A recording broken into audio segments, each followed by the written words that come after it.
We shall be examining the nature of this highly directed or paradigm-based research in the next section, but must first note briefly how the emergence of a paradigm affects the structure of the group that practices the field. When, in the development of a natural science, an individual or group first produces a synthesis able to attract most of the next generation's practitioners, the older schools gradually disappear. In part, their disappearance is caused by their members' conversion to the new paradigm. But there are always some men, who cling to one or another of the older views, and they are simply read out of the profession, which thereafter ignores their work. The new paradigm implies a new and more rigid definition of the field. Those unwilling or unable to accommodate their work to it must proceed in isolation or attach themselves to some other group. Historically, they have often simply stayed in the departments of philosophy from which so many of the special sciences have been spawned. As these indications hint, it is sometimes just its reception of a paradigm that transform a group previously interested merely in the study of nature into a profession or at least a discipline. In the sciences, though not in fields like medicine, technology, and law, of which the principal raison d'être is an external social need, the formation of specialized journals, the foundation of specialist societies, and the claim for a special place in the curriculum have usually been associated with a group's first reception of a single paradigm.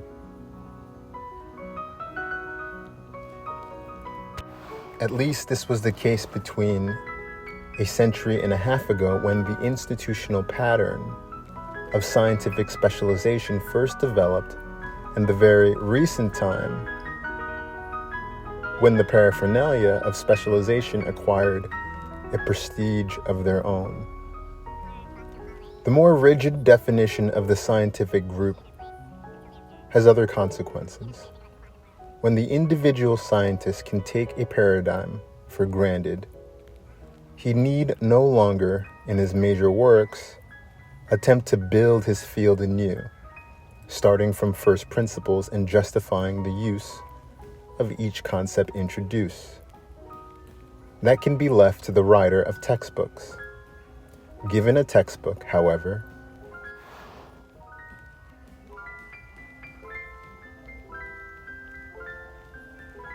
the creative scientist can begin his research where it leaves off, and thus concentrate exclusively upon the subtlest and most esoteric aspects of the natural phenomena that concern his group.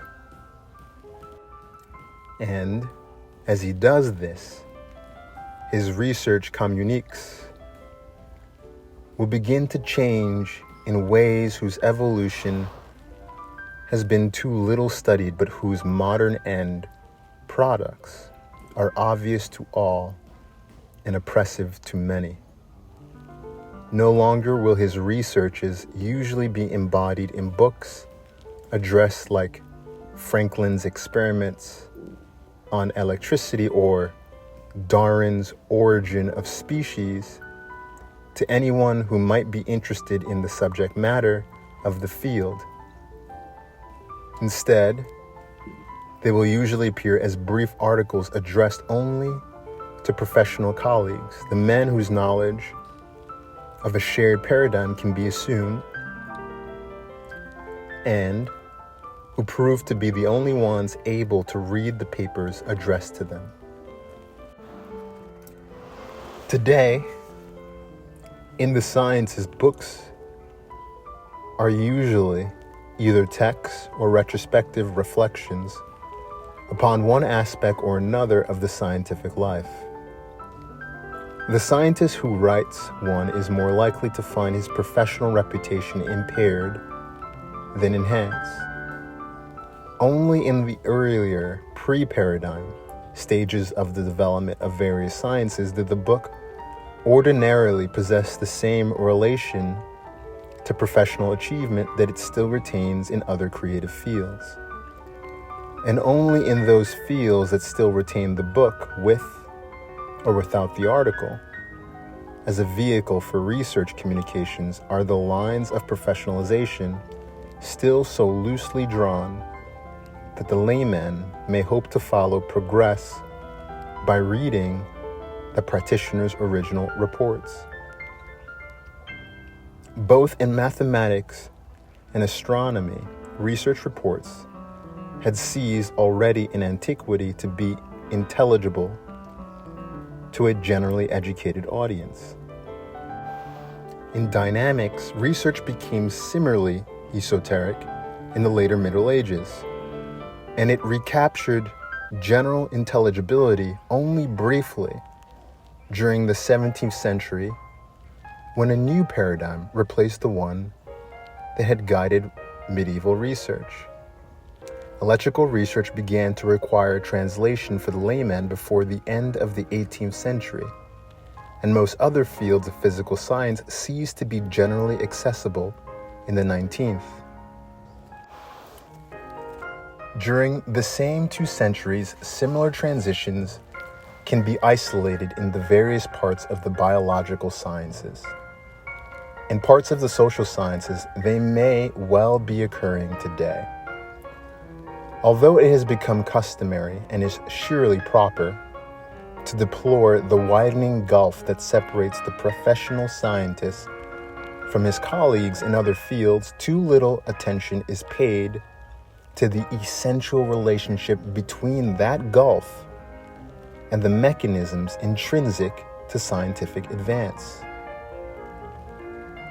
Ever since prehistoric antiquity, one field of study after another has crossed the divide between what the historian might call its prehistory as a science and its history proper.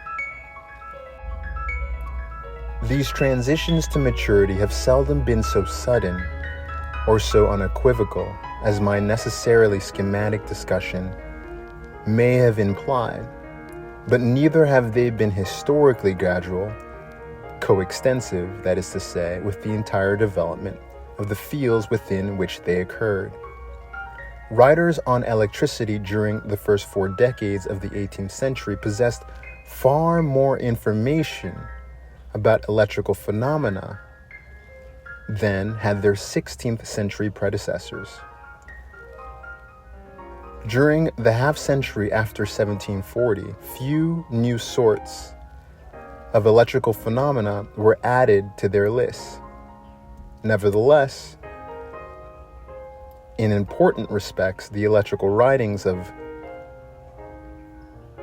Cavendish, Coulomb, and Volta in the last third of the 18th century seem further removed from those of Gray, Dufay, and even Franklin than are the writings of these early 18th century electrical discoverers from those of the 16th century.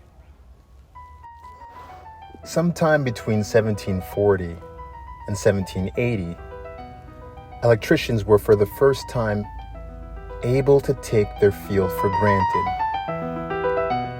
From that point, they pushed on to more concrete and recondite problems, and increasingly, they then reported their results in articles addressed to other electricians rather than in books addressed to the learned world at large. As a group, they achieved what had been gained by astronomers in antiquity and by students of motion in the Middle Ages, of physical optics in the late 18th century, and of historical geology in the early 19th. They had, that is, achieved a paradigm that proved able to guide the whole group's research.